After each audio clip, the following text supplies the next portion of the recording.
Welcome to episode number 22. We are here with the Reseller Information Network, and we are so glad that you guys have decided to come and spend some time with us. Looking forward to today's episode. We got Cernoch back in the mix.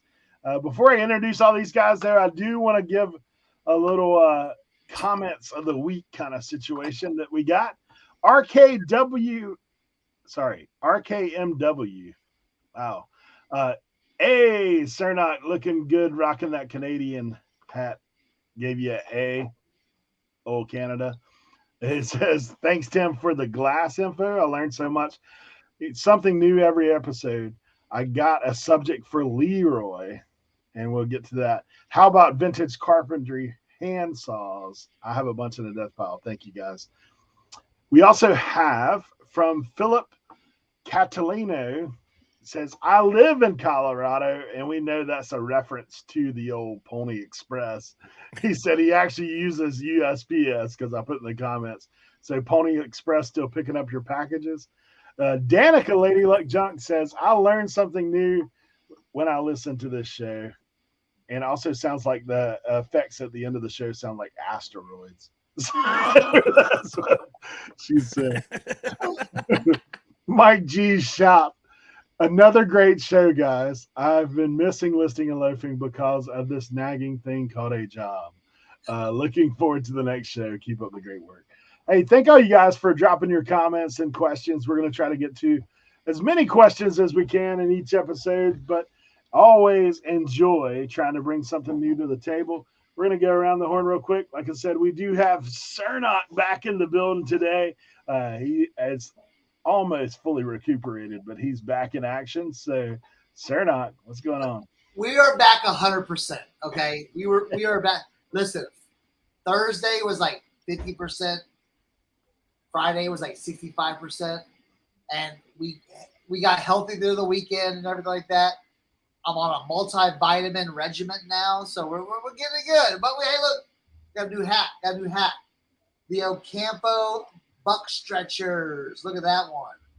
I'm liking that one today. So, hey, thank you for everyone. Hey, thanks for the guys right here that kind of made it happen while I was gone.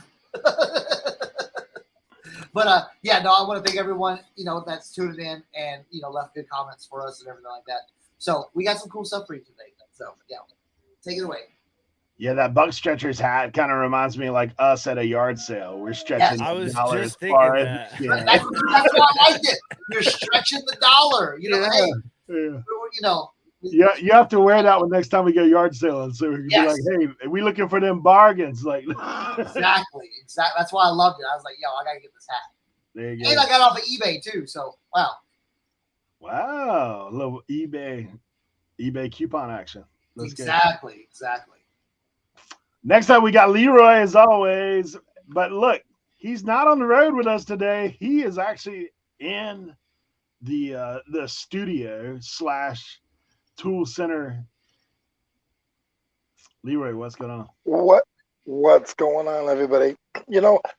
Finally, episode 22. That's super exciting, first and foremost. But episode 22 is exciting. But we actually get real introductions today. I don't know what's wrong. Eric must have got some sleep last night. That's amazing. But I got some little tool stuff, little tool talk we're gonna do later on in this show, and hope you guys enjoy episode 22. Leroy got a little transformer visitation coming through occasionally, but he's back in the studio. We do appreciate you for being here, Leroy, and I'm trying my best not to forget introductions. Last but definitely not least, we're going to check in with Tim. He looks probably the most professional out of all of us. Got the pro mic action going on, got a little backdrop going. Meanwhile, I just got a pile of junk sitting out here behind me. So. No. I will listen. I did totally forget to take down this thing of deodorant from the. From the thing. Gotta have the Speed Stick. This show is not sponsored by Speed Stick, but if you want to, please feel free to reach out. The deodorant choice of resellers around the world, Speed Stick. So. Big shout out to everybody who's tuned in. As always, this is this is just a great time. I get to hang out with these guys and we get to help others. So it's a win-win situation for everybody. I am stoked, as always, to get some new information out and learn as well myself, like we do every episode here at the Reseller Information Network. We're getting closer and closer to spring, even though it's freezing here in DC today. I'm looking forward to the yard sale season. And as always, I'm going to start off the show by giving everybody an update on my 7-Eleven point status. Ooh. This is we got a little new rewards. Here's a break for spring break. 7-cent gallon discount when you enter your phone number at the pump or use the app to redeem all the way through March 25th.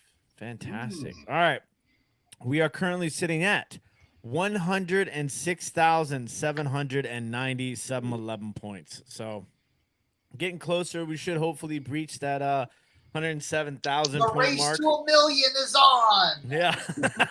1 million 7-Eleven points. Can you imagine how crazy that would be? Like if I got to the register and they were like, sir, you like back in the day when you would have like the grocery store sweepstakes and like all the like balloons and everything would pop out at the register.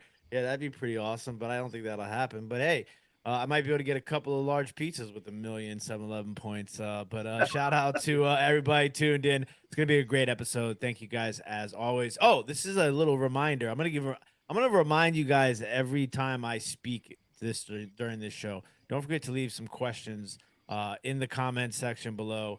And don't forget, share the podcast, hit the thumbs up and do the subscribe, all those things that the people on the YouTubes ask you to do. You could do them here too. That'd be cool. So thank you guys. And let's rock and roll, gentlemen. Let's gear up the saddles. Tim, I've never thought about this. Hey, Eric, you got to turn your hat around backwards, bro. Everybody else did it, man. Turn your hat around backwards. There we go. Rock and roll. Look, rock and roll. Eric looks like he plays first base for the best softball team in North Carolina right now. You have to get a little rally going, rally cap. Is that what it is? What, the upside down? Yeah. What happened to my camera? Tim, I dipped out on us. Hey, Tim, I was just thinking as you were speaking about the old 7-Eleven action. So we're going to have to check into the 7-Eleven point referral program and see if we can drop a link down there and see if we can't push them 7-Eleven points right on up to the I wonder if that's a thing. So, I was just looking at it. There is referral codes by 7-Eleven. So we'll look it up, get some links down below, see if we can't get Tim in the race to 1 million 7-Eleven points. And then we'll have fireworks or something at a future upcoming thing. So we do appreciate all you guys for being here. And we're going to jump right into the 101 today with Cernoch.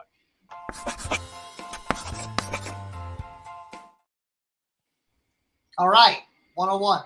Listen, the 101 is the simple stuff. Like, we got the deep dive. We got the what's trending. The 101 is the simple stuff. So, very, very basic 101. Now, I sell a lot of hats, okay? I sell a lot of hats. So, I've got probably, I listed probably, like 20 hats today. So, all right, so you have your hat. You're a reseller. You have hats. You've gone through the snapback and hazmats videos from way back when me and Tim did some hat videos. Now you've got this pristine Dallas Cowboys, them boys, right? Super Bowl bound, okay? And you sell the hat. You got a nice little price for it. You picked it up cheap. Get a nice little price for it. Now, how are we going to ship? How are we going to ship this hat? Okay. We're going to get our poly bag right here. And we're going to put it in the poly bag. Okay. There we go. Got the poly bag up. Take the thing off. Right there. Slap your label on it. It's ready to go. Right? Now, what happens? What happens when it gets thrown around at the post office? They get some boxes that just smash right on top of them. Smash right on top of them. Oh, man. I hear it. Des Bryant's crying somewhere. Man, it's getting all routed around. Oh, we got it delivered. We got your hat delivered. Okay, to your destination. So they're excited. They're a Cowboys fan. Fans are excited about everything. Y'all know that. Okay. Boom, they open it up. Oh man, what is this? They just got this dropped off. What is this? They open it up and they're like, oh yeah. What? What happened to my hat? Oh well. Pancake Action. Maybe you can. Oh man. Okay. How much easier would it have been to be like, hey, I got this beautiful hat right here. I got this beautiful box right here. We're going to put it in the box. We're going to tape it up. Okay. Well, I don't have tape down here, but we're going to box it up. Okay. And no matter how much it gets rattled, it's going to get thrown around, up and down. There we go. Boom. It's to your destination. And they open it up and look at that. Oh, and they're like, oh, look at this hat. Ready to wear, ready to conquer. Now, listen, no hats were injured in this filming. I will take this beauty and I will re-steam it out and we'll get it back together. So the point of it all is if you sell hats. Now it goes to a bigger point. Put things in boxes, bags, what they're supposed to go into. A shirt can go into a poly bag. Okay? Pants, whatever. Okay, because it's malleable and everything like that. Hats go in boxes. Okay? So think about this. Here's just kind of the we're gonna work it all the way back around. Here's the thing. If you got something, if you ordered something off of eBay, hack your item like that, okay? How you would expect it, okay? Or how the average person, you might be like, well, I don't care if they ship it. No, act like how, you would want it or how other people would want it, because I see it so many times. We're part of this hat group. How many pancake hats do y'all see coming, in the mail? So I just want to do that. Listen, take a little extra money, spend it on the boxes, use your coupon code, get the eBay boxes. The 10 by 8 by 6 boxes are my preferred box of choice for flat style bill hats. Okay.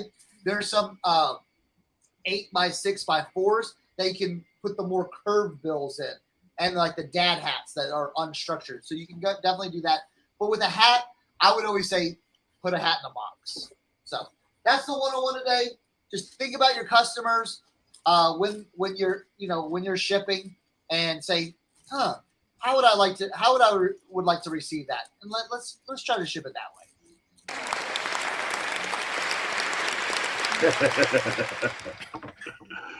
Oh man. Yeah. If your hat gets tossed around and squashed by boxes, Cernoch sizes, it's one of those things. We have seen it there in so many groups where people get stuff. They're like, oh, this was damaged.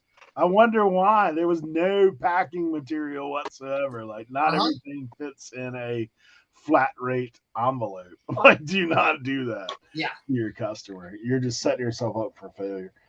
Next up, we're going to jump into what's trending with Tim.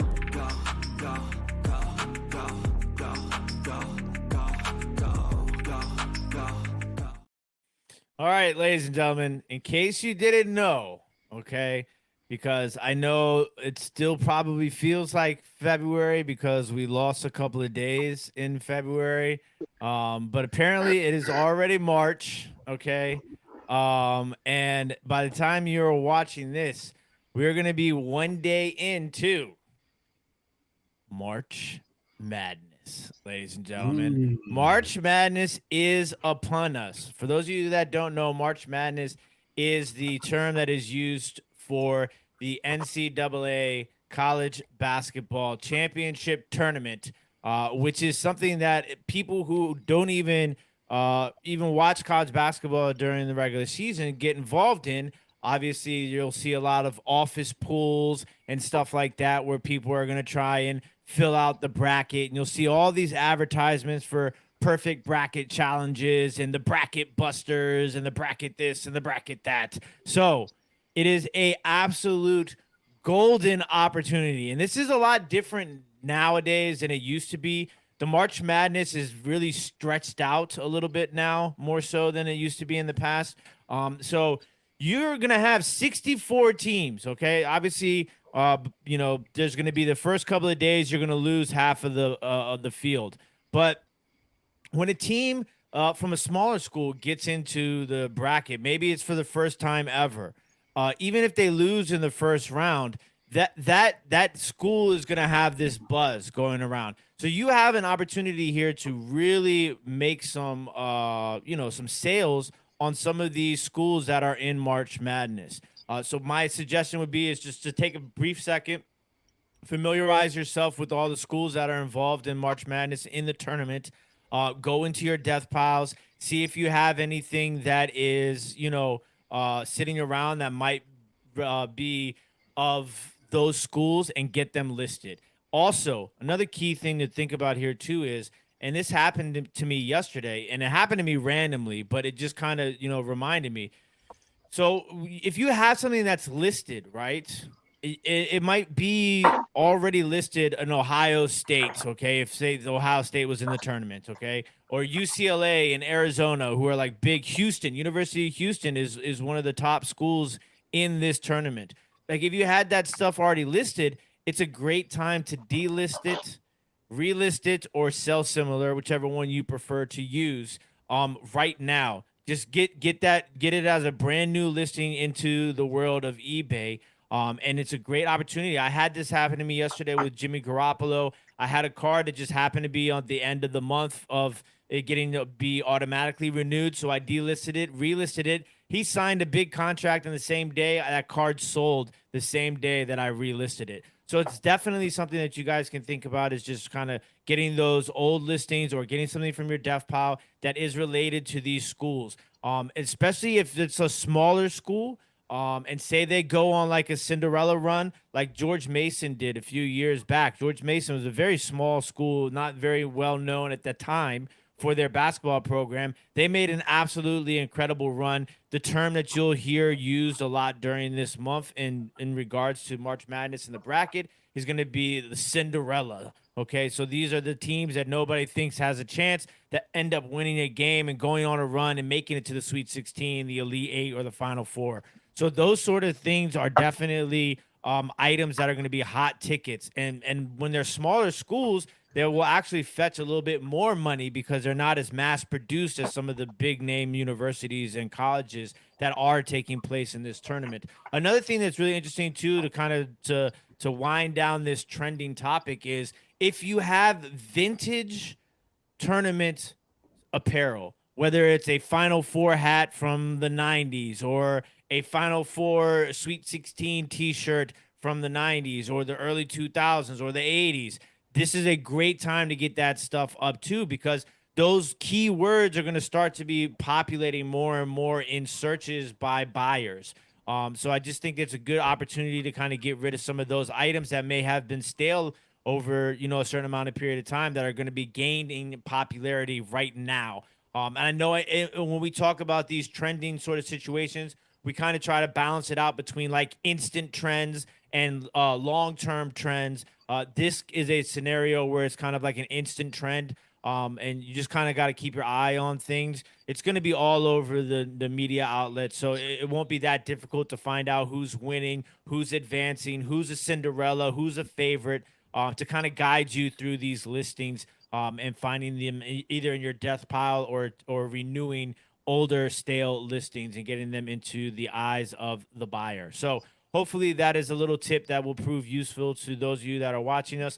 Don't forget in the comment section below to drop some questions if you guys have any at any point in time, because we are here to answer your questions. But that's going to wrap it up for What's Trending.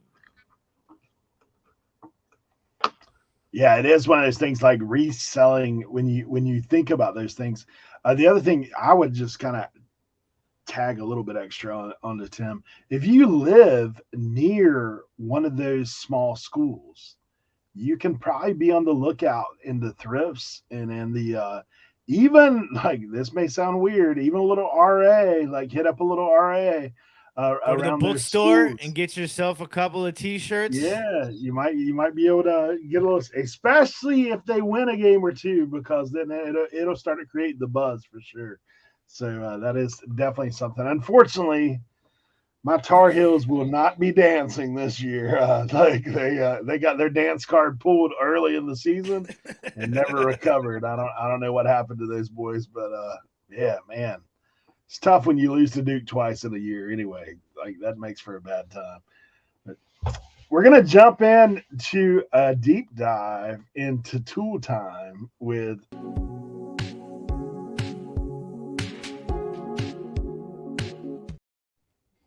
All right, guys. So check this out. See, those guys did have a lot of good. They always have good tips, always good tricks, and there's so many other things in tools. That's why we sort of separate it sometimes just in tools. There's tools, there's hardware, and some of the stuff that I have been trying to focus on is nuts and bolts and screws. I have these screws here that I purchased at a yard sale for I don't know $5 or something like that. And what I do is I'll check and I'll see like some of these can go for like if this whole thing would probably go for like $30. It depends. Some of them can go for about 5 cents a piece. So what I'll do is so the price isn't so much. I'll take my scale and I'll weigh. I'll put as many on there as I can so I get up to about 15 ounces. And then I'll count them and I'll say, okay, there's 26 of them for 15 ounces. And sometimes it might only be like $8, but I paid $5 for it. I might be able to get 5 lots out of this. So 18 times 5. Um, there's a lot of things that with hardware, tools and hardware that you have to look out for when you go to these yard sales. I'm not saying run to the tools and hardware, but you should always like if you're scratching around, you want to buy something, you want to learn. I get these just they're little lots, little vials of like ball bearings and screws and set screws. And this is like the third or fourth one that I've had. I sold the other ones for about $15 a piece. I had about 40 of these little tubes full of stuff. Jeez. And normally you say, oh well, it's heavy. No, it's not because I keep it under a pound. So it's shipping out at about $5. If you guys need a bolt, one of these things, go look for bolts and nuts and bolts at Home Depot and pay 12 cents each, and you're gonna have a slight little heart attack. I got these. These are one of my little bolos that I had got. I got these. They're the vintage little blacksmith nails. I know you probably remember seeing them back in the day.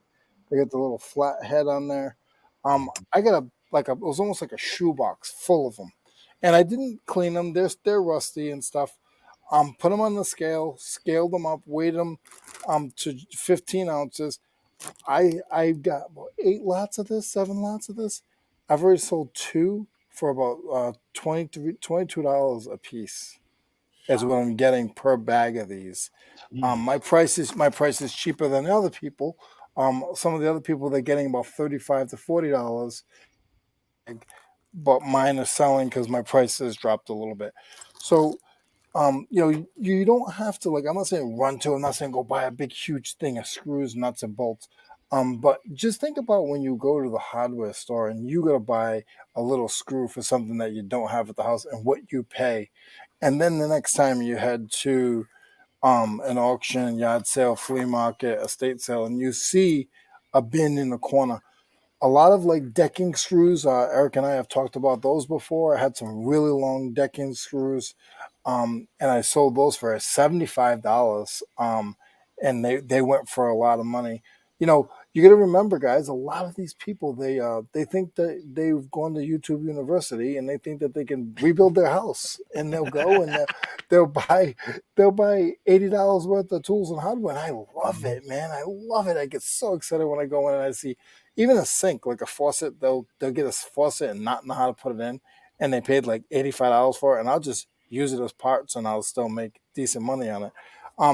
These aren't like huge sellers, hinges, but people also use them for crafts, to make a box, to fix a table or a window in their barn. A lot of people build chicken coops.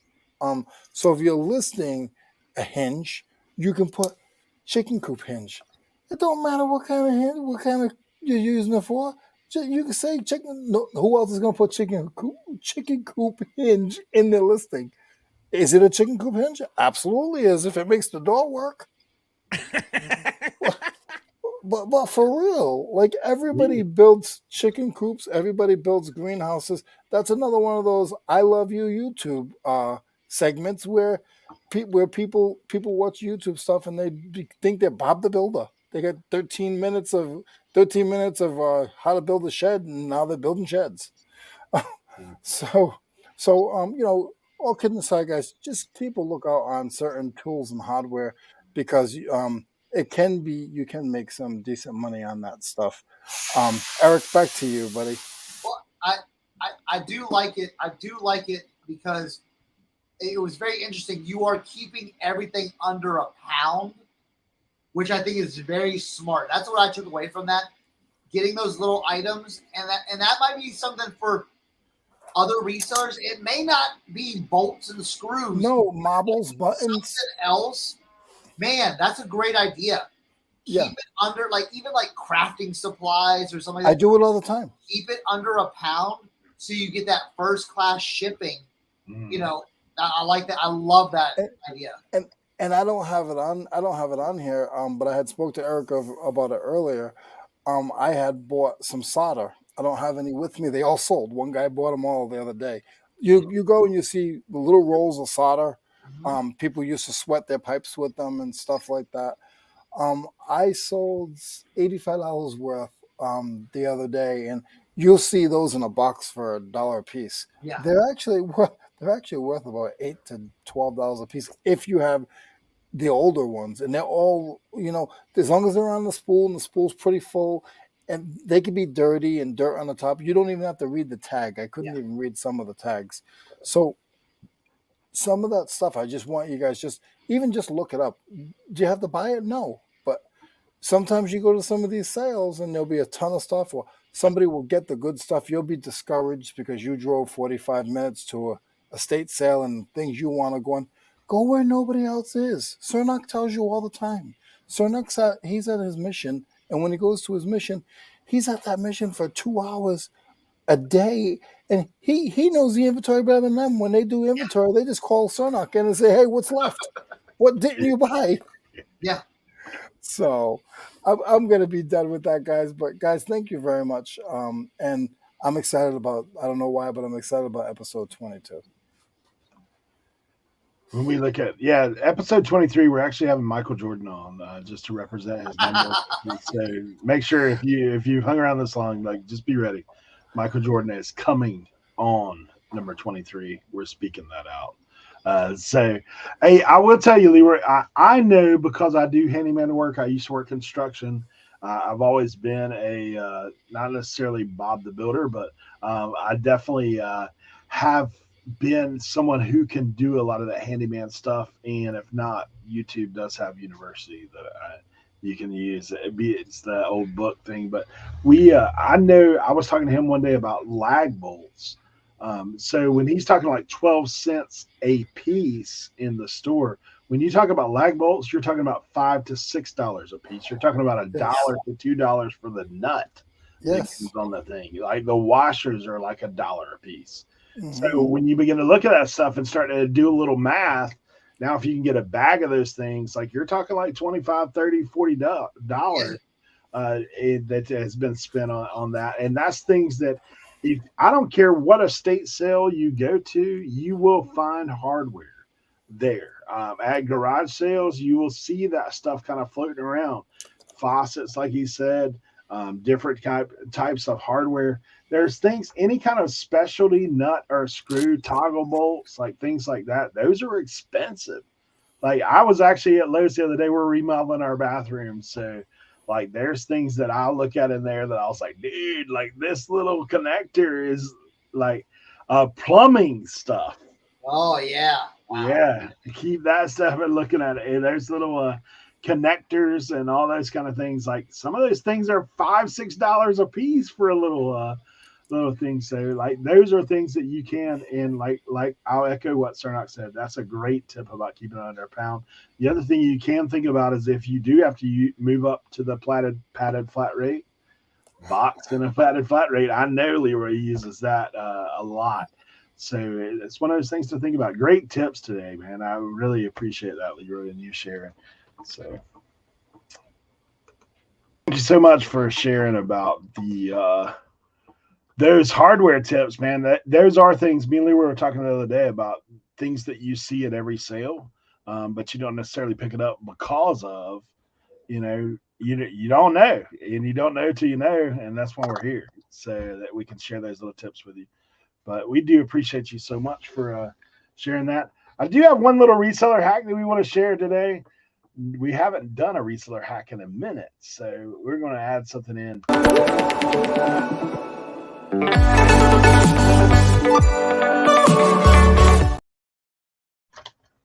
If you're like me and you are one of the most dreaded things as a reseller once you begin to sell any kind of volume is taxes. I think it's one of those things that we all kind of cringe when you think about it. Like, oh, how much did I make? I know, like us the other day, we were talking a little bit about Whatnot, and yeah, we sold on Whatnot last year, and then we got some information from Whatnot. We're like, whoa, I didn't realize that. So taxes can be intimidating. Bookkeeping can be intimidating unless that's what you're into. We had friends of ours on the show early on, my Reseller Genie, and we have information for those guys down below. But Paul and Faith are great people to work with when it comes to helping you get organized, to be prepared for your taxes. I know April 15th sneaks up on you pretty quick. We're almost a month away. For me, I'll just be honest, I tend to file a little extension action on my stuff from time to time, but it's honestly easier instead of hiding from it to just get a grasp on it. So you can check out the links below. They actually do a lot of information on their own channel, My Reseller Genie, and those links are down there as well. But we do encourage you guys you can use other things, like you can use QuickBooks, you can use your own accounting method. But Paul and Faith are both resellers and accountant situations. So they got the best of both worlds. So that's my little reseller hack for the day. We're going to jump into some questions.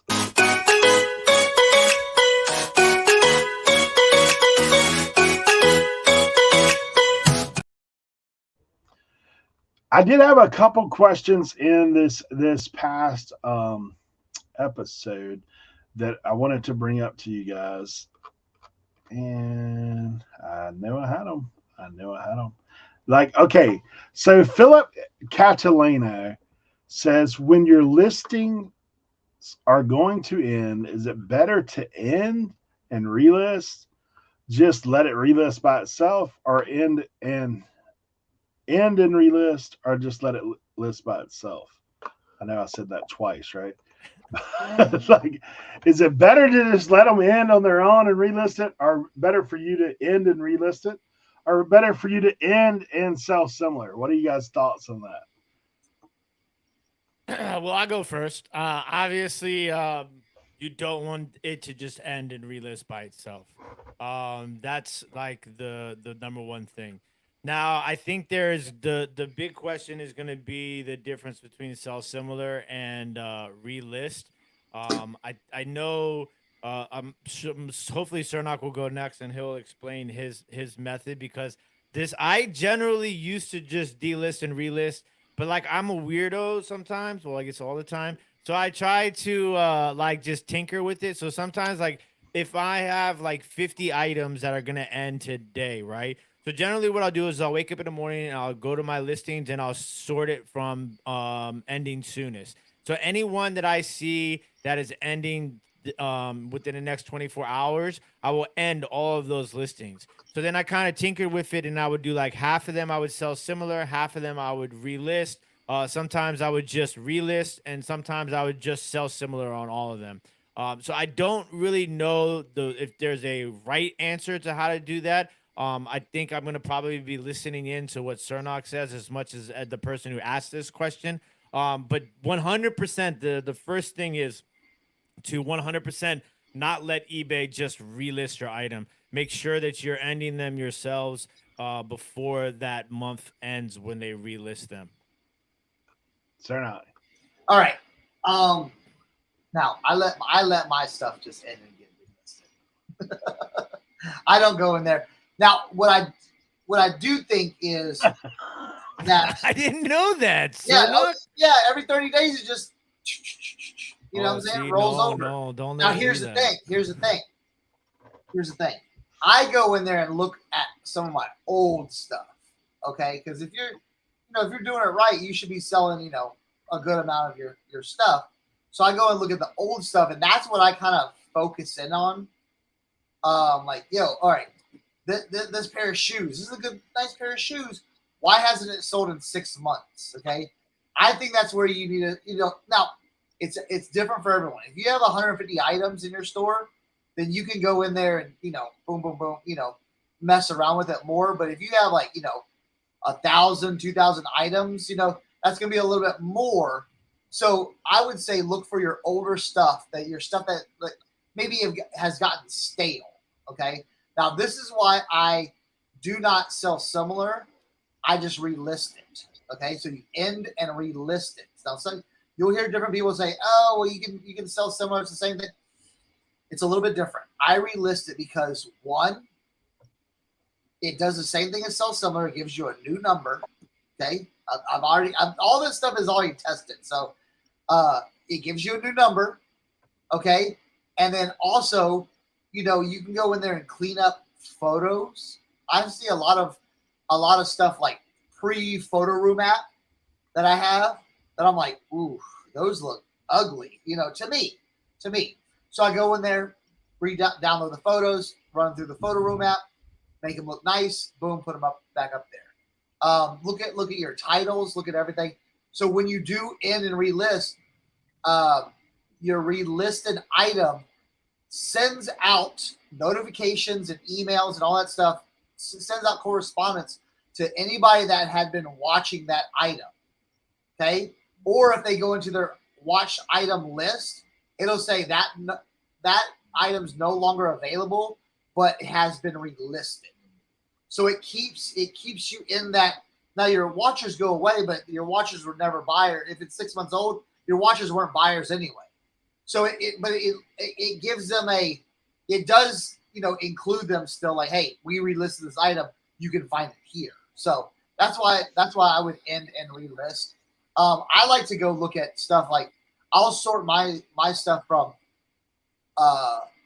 oldest to newest, oldest listing to newest listing, and I'll look at them and be like, all right, is this worth relisting, or should I give it a shot of relisting? Because there's some stuff that there's some stuff up there that I listed 3 years ago that I'm like, just let it ride. I don't care about that stuff. Just let it ride and whatever. But if there's something that I see that I'm like, man, why hasn't this hat or shoes or shirt sold? I will, if I'm asking the question, I'll go ahead and then relist it. Let me ask a question to this question. Okay, so I'm sure most of us probably do some sort of shopping on eBay, whether it might be sourcing or just shopping for yourself. Like, do you have like a saved search, right? So like I get a notification anytime I see a new listing for trucker hat lot. I have like that, and I'll get a notification from eBay. Do you think that there's a difference between your item getting sent out in that notification, whether you relist or if you sell similar? No, not at all. Not at all. Okay. I was just saying retaining your current. Well, no, I know that's what you're saying. I'm asking, do you think that it would be caught in that notification? Doesn't matter if you sell similar, if you I don't think it matters how you do it then. So. Yeah. I'm gonna do some more. I totally thought Cernoch ended all of his listings at the end of every month. No way. Okay. Let it ride. Let it ride. You know what I'm saying? I don't think the listings get as stale as some other platforms. I'll tell you what, Macari, I feel like Macari is crazy. 2 weeks, it's stale. Okay. Yeah. If you haven't listed now with Poshmark though, it's different because of all the sharing. So your stuff is the more shares you do, it's getting bumped up every day. So I share every day, and I know Eric shares every day. You know, so we do that. So I think the runtime for eBay is a little bit longer. So that's why I give it like, you know, after that 3, 4, 5, 6 month period, then I start really looking at it. Then I say, okay, what's up with this listing? Was it just no eyeballs, no nothing? And sometimes I'll go look at my stuff that's like, say I'll get like 300, 400, 500 views on a item. I sometimes look at that where it's like, okay, a lot of people are viewing this item. Let me figure out why and see if I can make it better to sell it faster. Because that's potential people coming. Mm-hmm. Listings that have 0 views, 0 watchers, I just let that sit. I let it sit. Leroy, you got anything to add? I do, and we'll see if I freeze or not. So listen, so I agree with both of these guys. For me, as you can see, I have all these bins here. I grab a bin every day, and I go through and I see, usually it's about 8 items. I see what items are left, what numbers need to be replenished, and I will change the prices, and that usually ends up being like every 4 months that I get back around again because of the number system that I have. I'm gonna make it short so my internet doesn't act up, but that's what I do. Is I usually go through my bins, check it, relist it, then I do let them list through eBay monthly, and then when I get to that bin, I will do a reamp to make sure stuff is still there because there are items that are not listed sometimes when I get into the bins. Yeah, for me, as far as that, I do similar to what Cernoch does. I let it ride for the most part, but I will go in and refresh some of the old listings. And then the other thing this is something I've recently started doing. A lot of times I'll change that first picture to like say if it's shoes, like I generally take shoes certain angles, like I may just switch it to a different angle just to kind of give it, because like when you end and relist and it does get sent out to the buyers before, or the watchers who were watching it before, like for me, maybe it's just a mental thing, but maybe that just might trigger something else, like you just saw it from a different angle and said, oh, that looks like it's a newer item. So that's just a little tidbit. Like I don't know whether that works. Like I don't have a computer behind me that's running all the numbers constantly, and like how did that work or how did that not. And like we always joke, but it's not really a joke. If you can ever figure out the algorithm of eBay and know specifically how that works, A, you'll probably have a super high paying job at eBay, but B, like for the most part, we're throwing stuff against the wall a lot of times and just saying, hey, we're might as well try it. Try something different. Like don't just get stuck in a rut because hey, you end up in the ditch if you're in the rut. Like I mean, that's just where it's at. So if you would try different things and see what works for you, like that's really what it boils down to when it comes to those kind of things. One other question, honestly, I asked it earlier, Leroy, but this one's kind of more specific for you. What about hand saws? Like, what do you look for in those kind of things? I actually, when it comes to hand saws, a lot of the older vintage planes and hand saws, stuff like that, I'll actually do a little bit of research because I do not know a ton about them. If I can get them in a lot, and you can look at the quality of them, and the metal is still shiny, and you can just see that they're really good quality, try to comp it up. If it's just rusty and old, don't waste your time unless you know what you're looking at. There you go. One of the other questions we had actually was when we do look at Lord, it's further down, but we'll get there. Actually, doing it wrong a couple weeks ago. I did not make this as a question, but it's more of a comment, and it's also kind of a question for us. Like maybe have you guys used any of these methods before? He was talking about the idea of a lot of times when you go to garage sales, you say, do you have any video games, or you say, do you have any hats, or do you say, do you have any whatever? Like we all have kind of our things that we ask about, tools or vintage t-shirts or like old sporting goods or golf clubs, or there's a lot of things you can ask. This guy doing it wrong said actually asking about people's garbage, like the things that they did not put out. Hey, did you, when you're looking for the garage sale, do you have any things that you set aside for Goodwill? Is there a dumpster out front of the place that you're in there? Hey, do you mind if I look in your dumpster? Maybe some things that you like, because you never know. And I will tell you that is true. I actually had this experience happen to me. Is I went to a garage sale. They had a dumpster out front. It was a house clean out situation to where they were coming. Relatives from out of town were coming to do an estate sale for their relative that passed there locally. And dude, they had thrown more valuable stuff out in the dumpster than what they actually had at the sale, but they didn't know any better. So I've had that happen. Have you guys ever done anything similar to that? Like, I will tell you this though. I think it was Joe Deals who said it in our listening and loafing chat, which you guys can watch every Tuesday starting at 9:30 a.m. Eastern Standard Time. I believe he said that one of the lines he was going to start using, it might not have been Joe Deals, but I think it was Joe Deals, was something along the lines of, is there anything that you didn't put out? Something along the lines of that. Like basically, because I think a lot of times, and I know Cernoch will agree with this, especially with the hats, is a lot of times, sometimes people won't put out things because they think that nobody wants them or they won't be able to sell them.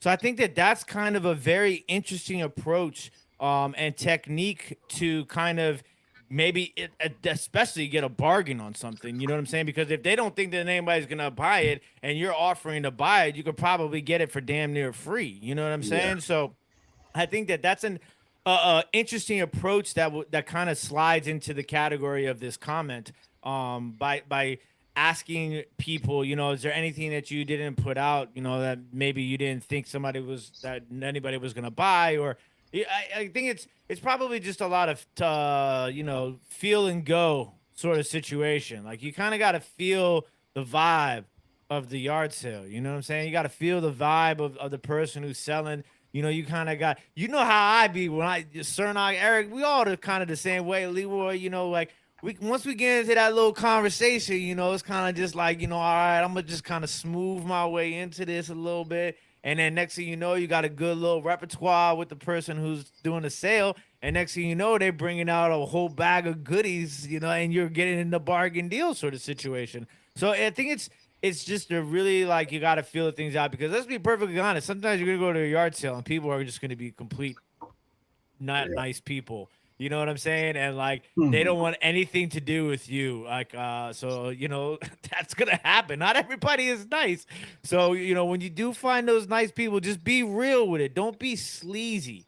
I see a lot of people being real sleazy when it comes to talking to people at yard sales. There's a difference between finding the bargain and being smooth and keeping it real, having a real good conversation and being sleazy. And when I say sleazy, just like you just snaky, like a snake. And you know what I'm saying? Like don't be those people. Be nice, be smooth. Like let's get the flow going the right way. Okay, that's how I feel. I don't know if that was an answer or a comment or what, but I felt like that was a nice little addition to the potion of yard selling. I'm gonna grab Leroy because he's clear.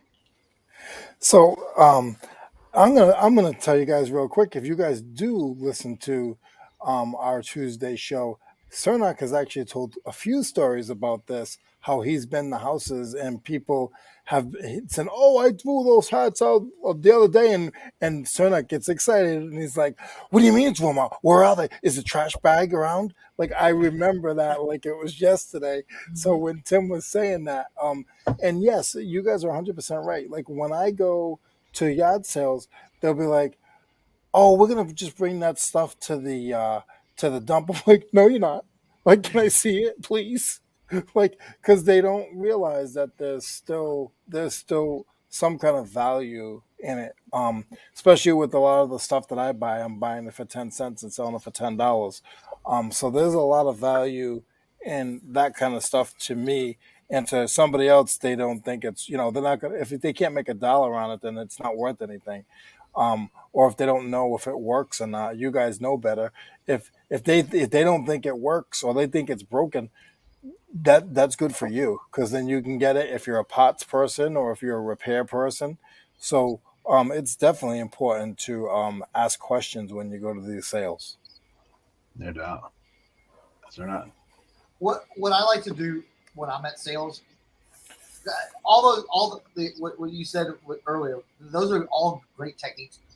Some of the techniques that I do when I'm there at garage sales is, so say they have a yard sale, it's all in the driveway and everything like that. Usually what I'll do is I'll make a center run. The first thing I do is just run and just look at just see how much you do, and then try to go make contact with the person. See, maybe not necessarily like, hey, who's in charge here, but just go where they're all sitting and see who's kind of in charge.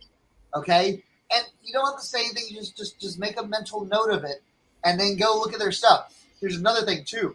If they got a garage, go look at the garage. Just peek in the garage. Okay. Use your little context clues. Because here's what bums me out. Not really, because I'm like, I see it all the time. Someone will come up there. You got any video games? And then they leave. Okay? It's like they're so robotic with it. Got any video games? No? Okay, thanks, bye. It's like, ugh. And I'm like, go, get out of here. Okay? Because it's like I'm looking for clues. I'm looking for like, is there any hat clues? Is there any vintage clothing clues? NASCAR tee clues? Because man, I'll tell you what, the dudes that have their garage full of NASCAR stuff, in their closet they got a bunch of NASCAR shirts or NASCAR hats or whatever. So I like to use those clues that are around me for what I ask for. Now I'll always ask for hats, but there may be something I see and be like, hey, do you have any more of this? Or do you or if I see something, I might go down that pathway to see if that's something that they have or would be willing to get rid of it or have more of it. So those are the questions I like to ask when I'm at yard sales, because again, use your eyes, use your clues, and talk to the people. I got blow molds last year because I just went to go talk to the lady. Hey, I love these blow molds. Do you have any more of these? Yeah, they're out back. We're gonna throw them all away. They had them all in a pile. They had the Santa Claus. I sold the 4 reindeer for $600 just because I asked. If they had any more stuff. And she I pulled all that stuff out there. She didn't even charge me for it. So definitely ask, but use your context clues. Don't be, if you want to be a one man band and be like, hey, video games are bust, then go for it. But if you're smart and you're a good reseller and you can use your context clues, use them. Look around, see what they're working with. Because I know when I roll into a new development, I'm thinking young families. Okay, I'm not thinking, hey, they got a box full of trucker hats that their granddad, had there for 70 years. I'm thinking newer stuff. I'm thinking golf clubs. I'm thinking electronics. But if I'm out in the sticks, if I'm out in the country, and I get, hey, how's it going? All right, where's the old stuff? Where's the So those are the things. Use your context clues. Use what you have around you to know what to ask for. You guys already know, I mean, that are on this panel with me for sure. That I do not have a problem talking to people, and I will get you in somewhere where you didn't expect to be. Like that's just something that I do, and it's because I do develop relationships with people in a short amount of time, and then like Cernoch said, like just thinking about. Now, I will tell you the backside of that. Now, like I've been 3 years ago, I was at 127. I had some people that, I mean, it was an older lady and her daughter. And I asked about some old jackets and hats. And they went to get them. And it took them a good 20 minutes. They went over there. And when they brought it back, it was, it was all right. But you know what I did? I went ahead and bought it because they made the effort to go and get it. And I weren't going to just be like rude and say, nah, that's not what I want, whatever. So there was a couple decent pieces in there, but like for the most part, it was not what I was looking for. But so like the idea though is don't be afraid to interact with people at garage sales. Yes, there are socially awkward people who run garage sales, but there's also people that may be their friends that are there that like, you just start having an interaction. Like I've went to yard sales and had people that weren't even holding a yard sale go to their house and get stuff and bring it for me to buy. Or I've walked over to people's houses that like recently I was at there's a community sale that happens. It's in a golf club neighborhood, like a golf neighborhood. And so for me, that's golf clubs. It's what I'm looking for when I get in there. And so I'm asking about golf clubs at one sale. She goes, oh, we don't have any. All they had was like the golf cart. The lady's like, well, what kind of golf clubs are you looking for? I said, ma'am, I look at a little bit of all of them. Like, what do you got? She goes, well, my husband hurt his back. He can't golf anymore. I go over there. Yeah, it's a $300 set of clubs in the garage that, I end up paying like $70-$80 for. Like, but it would have never happened if I weren't interacting with people, because I actually made the comment in that sale. She goes, man, I said, man, I was really hoping I could find some golf clubs out here today at one of those sales. And I was like, what kind of golf clubs you looking for?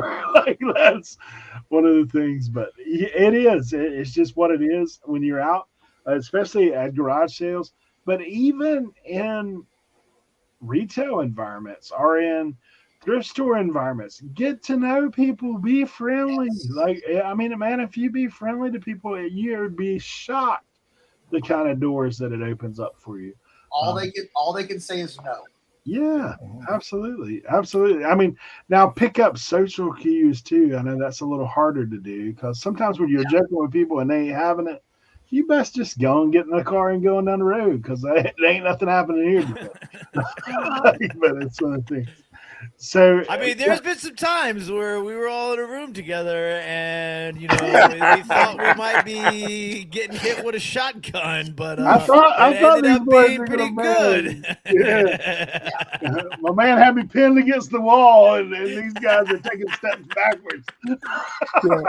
Always check. Just like when you guys go into a store. Always check your exits. Check your exits. See what you're looking for exit strategy. You go to somebody's basement. You go down to somebody's basement. Always check your exits. But here's the thing, too. Listen, getting inside, and I know it's different for everybody, but if you're comfortable, sometimes getting into that house, like going into the house, that's awesome because nobody's around, like nobody else's competition. And it's all you. You get to see, you get to talk, you get to interact. I mean, when I hit that big NASCAR shirt haul, it was because I was talking to the guy, I was buying hats, and I said, hey, by the way, you got shirts, right? Oh, I got a whole closet full of shirts. You willing to come off any of them? Yeah, I don't wear them anymore. Some of them I've never worn. Great. Would you show me this closet? That can we go upstairs instead of you bringing it all downstairs? I'll go upstairs and take a look at this closet. Yeah. Guess what, dude? I made so much money off of that just by asking. I was gonna say we've all been there, done that, and got the T-shirts, right? Yeah. we went in that Literally. You might as well tell the story, Eric. Yeah. Well, you know, for you guys that don't know, we are actually we got a little extra time today, so I'll just give you a little story time with the RIN. We picked together last year in Virginia, and I actually met a guy the previous day at a yard sale that wasn't even his yard sale, and he heard me ask about hats, and he's like, "I got a bunch of hats in my house." I was like, "Where do you live?" And he's like, "Right up the hill, right there." I said, "You want to go right now?" And he's like, "No, man, I'm out here yard selling." A little older fella, Mr. Carl. And so we ended up having an appointment with the next day. Next day, we go knock at the door, and it took a little while for him to get up there. But when he did get up there, he took us downstairs in his basement, and we passed by Grail Land, T-shirt land, to get back in and to run into what used to be a mall brand sporting goods store. So basically, when we talk mall brand, we're talking Winter Circle, NASCAR. We're talking lower end, like China made sporting goods. You know, some maybe even not licensed, to be honest. And we got down there, and he was wanting way too much for that stuff because that was precious to him. And he actually, when I gave him the offer, my guys are across the room from us, and they're throwing up the hand signals like, "Hey, like this is what you need to offer." I offered it, and I thought he was about to pull a gun on me. Instead, he pulled up a wad of cash and said, "Hey, you think I need your money?" Sorry, hands in the air. But then Cernoch comes around the corner and says, "Hey, really, we're not that excited about it, but I'm excited about this T-shirt." And the man said, "That old thing, you can have it." Like that. To which the rest of us, our eyes kind of went like, "Ding!" It's on. Like, so we Tim's over there sorting a rack, and he's like, "Hey, what about this? What about this? What about this?" And then Leroy's over there talking to the guy, and all of us interacting with him. We actually got to kind of know him and his wife, and you know, we actually went back again the next day and did some more picking. But all of that came about simply by talking and not being afraid to kind of step out on a limb. And we ended up coming back the next day again, and we bought a bunch of stuff off of him, and you know, it created something that he told us the day we were leaving. He said, "This is the most fun I've had in years, hanging out with you guys." So, I have his hat. I have his hat up there on the rack. I've got one too that I got from him. He actually has an Obxpicker hat that we'll see if he's still wearing it. I still have that Chicago Bears vintage starter jacket. I can't get rid of it because I'm always thinking about the old guy, Mr. Carl. You know, like, oh, you know what? Let that hang for a little bit longer. You know? Yeah, no, it's good. I mean, great relationships. Actually, Kevin was telling me he saw that guy in this past fall. Oh, nice. So it's cool. Said he was out running a little sale. So hopefully we get a chance to see him again. But I'll just tell you, I mean, don't be afraid when you're out picking, just to kind of put yourself out there a little bit. Like once people know what you do, I know there's some people that try to be undercover reseller guy. Well, you're not that undercover. Anybody with half a brain knows you're looking up stuff at their garage sale. Like, what are you doing over there? Taking pictures of everything? Okay. I'm buying a size 8 shoe when I wear a size 14. Yeah. Like, are you got a handful of shoes? Like, oh, your kids must be. No, like just tell them, hey, yeah. I resell. That's what I do. Like, do you have anything else? Like, I can tell you, I have had people shut me down and give me a high price. I'm not saying I haven't, but probably 95% of the time, they're actually going to find more stuff because they want to get rid of it. Like, I mean, to be honest, they want to get rid of it. I like to tell them I'm a buyer. Yeah. You know what I'm saying I'm a buyer. That's it. You don't have to say a reseller because sometimes people have reseller is a dirty word, but when you say I'm a buyer, that means, hey, I'm trying to get rid of stuff. This guy's going to buy it. Cash exchange, all good, you know? Yep, that's it. I tell them I recycle tools. I said, I take your tools, I recycle them, and I give them to someone else that may collect or use that brand. That's all. What I've used that line too about like I'm trying to get it in someone's hand who will appreciate it, like, you know, whatever that looks like. But anyway, All right, guys. Well, hey, once again, we do thank all you guys for coming and hanging out with us today on another episode of the RIN. And like Tim is going to tell you in a few minutes, make sure you're leaving comments down below. And when we see those things, comments and questions. And look, hey, if you're like, man, I know it all, I don't need any advice or questions, then dude, maybe you need to drop some advice down below for us, because none of us have figured it out all. We're still learning ourselves, and we learn from each other, and we learn from other people in the community, and we learn by trying new things. And reselling is a constant evolving thing. And if you're not adapting, and if you think you know it all, then you're the only one that does. That's just what it is. I will tell you guys that we do appreciate y'all for being here as always, and we will look forward to talking to you next time. Leroy, what you got? Guys, I appreciate everybody. This is episode 22. That's super exciting. Next episode will be one of my favorite, because that's one of my favorite numbers, 23. So that'll be exciting for me, just to be with these guys and to teach you guys certain things that we all do different, to help you find your own way to do it, and to do it a little bit more efficient and a little better, so you can make money to support your hobby or your family. There you go. Cernoch. All right, hey, just let y'all know the hat is still okay. Hey, if anybody wants this Dallas Cowboys hat, look, vintage Anco snapback. I'll get it looking pretty for you. Look, I already got it like undented and everything like that. I was messing with it earlier. All I gotta do is get that little pancake move out. So hey, if anybody wants that, hey, comment down below if you're interested and want to buy it. You know what I'm saying? Hey, everything's for sale. You know what I'm saying? You even send it in a poly bag if you want. Like, yeah, hey, poly bag or box, you get to choose how you get it. So, but no, everybody, keep leaving those comments. Now, like Eric said, if you've got a tip maybe we missed or we don't know about, throw it down there for a little discussion. That would be awesome. You know what I'm saying? Listen, like I said, we don't know everything. We're doing our best out here doing it. So if you've got something like, oh, have y'all seen this yet? Throw it down in the comments. Maybe we can talk about it on the Tuesday show. Maybe it's mostly important to bring it over to this show. I know there's some things that I think for next week or a couple weeks down that we're going to talk about, that some new eBay type stuff that's coming out. But yeah, definitely leave those comments down there. We love those. So yeah, that's all I got for today. Tim, take us out. All right, ladies and gentlemen, we want to thank you guys as always for joining us here on the Reseller Information Network. Big shout out to everybody in the chat. Big shout out to everybody who's left a question in a comment.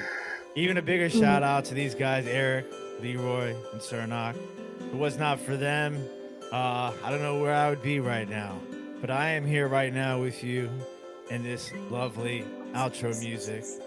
And I feel relaxed. I feel calm. And I feel like we're on our way. We're on our way to the moon, ladies and gentlemen. And we're going to do this voyage to the moon, not as individuals, but as a community. So make sure you guys drop those questions, comments, and anything else that you want to drop. Drop it below. And as always, ladies and gentlemen, don't forget to tell a friend about our IN Reseller Information Network.